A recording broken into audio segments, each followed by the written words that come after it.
involves sliding my grip from the elbow to the wrist, so I can now move that wrist down. All right? Now, I don't want that arm to be stretched.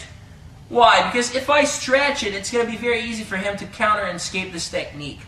Now, what I'm looking for actually is to get that arm band in a way similar to the Americana lock. So I'm going to push that wrist down, and now I'm going to try to cover that wrist with my calf. As I do that, I push this wrist even further towards his head. So this is the angle that I'm looking for. I do not need to triangle my legs. If I want to triangle my legs, that's perfectly fine. Go ahead and do it, but that's overkill in my opinion. What is a good idea, though, is to make sure you're controlling under the neck, because this guy will try to bridge. And by doing this here and getting a gable grip and being heavy, you prevent a lot of his bridge and escapes here. The next step will be to raise your hips off the ground and slowly drag that right leg through the gap.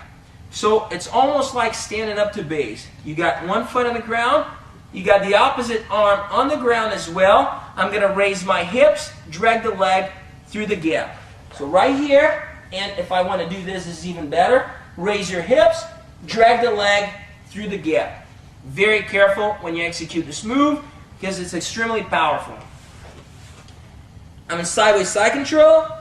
I slide my grip from the elbow to the wrist. I'm going to push that down and cover with a calf. Do not be satisfied with something like this. Right?